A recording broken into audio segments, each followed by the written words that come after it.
Hello. Hi friend, नमस्ते प्रणाम। मैं सोनी त्रिपाठी घूंघट वाली भाभी स्वागत करते हैं अपने यूट्यूब के चैनल में। कैसे हैं आप लोग? मैं तो बहुत ही अच्छे से हूँ। माता रानी से मनाती हूँ आप लोग भी जैसे रहिए, जहाँ भी रहिए मस्त रहिए, अपने अपने काम में व्यस्त रहिए और थोड़ा सा टाइम निकाल के हमारा वीडियो देखा कीजिए। आज हम आप लोग के लिए बहुत ही प्यारा नाच गीत लेकर आई हूँ, जो कि हमारी छोटी सासू माँ 2-3 बार मुझसे आके कही मेरा ये गीत गाओ, मेरा ये गीत गाओ।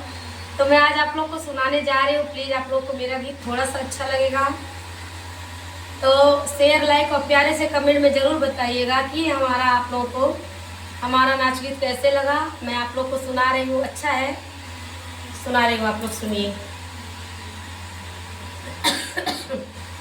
ढेबरिया लागे करी खा, ढेबरिया लागे करी खा, देख टोला टाटियो बल में हमरे लड़का, देख टोला टाटियो बल में हमरे लड़का।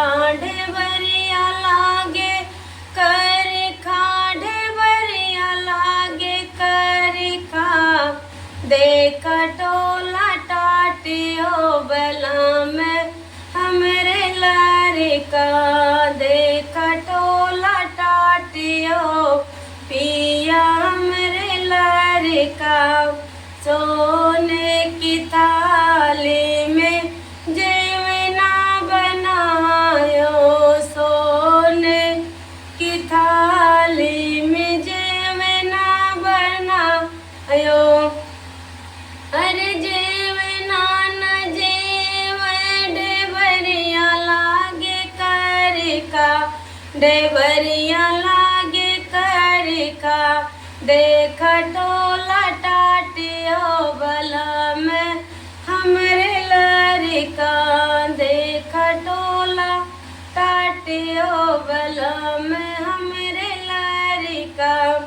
ढेबरिया लागे करिका, ढेबरिया लागे करिका, देख टोला टाटियो बल में हमरे लड़का। लौंग इलायची के बीरवा जोरावली, लौंग इलायची के बीरवा बनावली, बीरवा न कुछ ढेबरिया लागे करिका, ढेबरिया लागे करिका, देख टोला टाटियो बल में हमरे लड़का, देख टोला टाटियो बल में हमरे लड़का। ढेबरिया लागे करिका, ढेबरिया लागे करिका, देख टोला टाटियो पिया हमरे लड़का। सोनवे के लोटा में पनिया भरावली, सोनवे के लोटा में पनिया भरावली, पनिया न पिए ढेबरिया लागे करिका, ढेबरिया लागे करिका, देख टोला टाटियो बल में हमरे लड़का, देख टोला टाटियो बल में हमरे लड़का। ढेबरिया लागे करिका, ढेबरिया लागे करिका, देख टोला टाटियो बल में हमरे लड़का।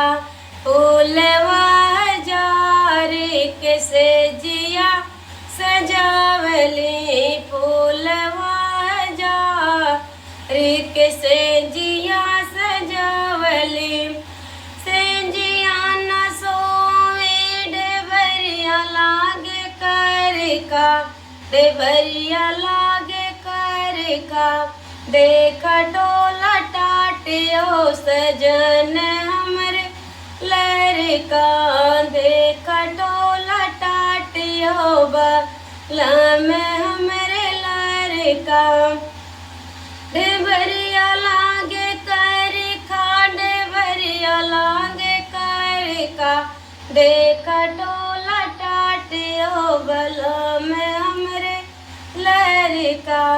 छोटे थे बच्चे थे इसीलिए सारे चीज़ के लिए जिद कर रहे थे। तो आप लोग बताइएगा हमारा ये नाच गीत आप लोग को कैसे लगा। फिर मैं मिलती हूँ ऐसे एक नेक्स्ट वीडियो में, तब तक के लिए